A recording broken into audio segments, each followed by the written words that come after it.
बिस्मिल्लाहिर्रहमानिर्रहीम। अस्सलाम वालेकुम दोस्तों, फिदा जी के यूट्यूब चैनल के साथ मैं हूँ फिदा हुसैन।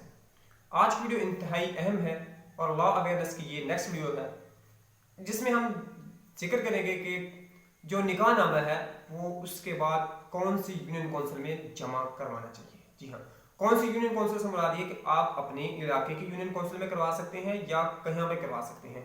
और उसके बाद अगर आपने एक इलाके में निकाह नामे का दर्ज करवाया लेकिन किसी और जगह पे रह रहे हैं और उसके बाद डिवोर्स होती है, तो वो आपने डिवोर्स का अंदराज कहाँ पे करवाना है। ठीक है, तो इसमें सबसे पहले तो आप देखेंगे क्या निकाह नामा सिर्फ मकामी यूनियन कौंसिल में दर्ज करवाना लाजमी है, जो आज का सवाल है सबसे मेन। तो एक शहरी के लिए जरूरी है कि वो सिर्फ नहीं कि वो सिर्फ अपनी मकामी यूनियन कौंसिल में दर्ज करवाए निकाह नामा, बल्कि वो पूरे पाकिस्तान के किसी भी कोने में अपना निकाह दर्ज करवा सकता है।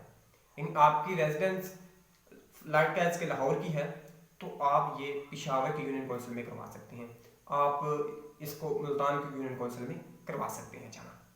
एक पॉइंट ये। सेकंड, इस तरह एक सूबे का शहरी भी किसी दूसरे सूबे में अपना निकाह रजिस्टर्ड करवा सकता है, जैसे कि पहले आपको एग्जांपल दी कि लाहौर से पिशावर की। तो इसी तरह एक सूबे के अंदर भी किसी भी यूनियन कौंसिल में, किसी भी शहर के यूनियन कौंसिल में करवा सकते हैं आप, और उसके बाद किसी और सूबे के विद इन कंट्री आप करवा सकते हैं। अब तलाक की सूरत में फिर क्या करना होगा कि तलाक की सूरत में भी तलाक का अमल जरूरी नहीं कि जहां निकाह हुआ हो वहां ही होगा, बल्कि तलाक भी इस शहर में होगी जहां फ्रीकैन रहते हैं। यानी अगर इस तरह एक सूबे का शहरी भी दूसरे सूबे में अपना जो तलाक नामा है वो रजिस्टर्ड करवा सकता है। यानी अगर निकाह लाहौर में हुआ है, उसके बाद कराची में जाकर डिवोर्स हो गया, तो कराची वाली यूसी में इसको आप दर्ज करवा सकते हैं। दोस्तों, आज की शॉर्ट सी वीडियो थी, उम्मीद है आपको पसंद आएगा। पसंद आई तो लाइक कीजिएगा। नेक्स्ट वीडियो में मिलते हैं। अल्लाह हाफिज।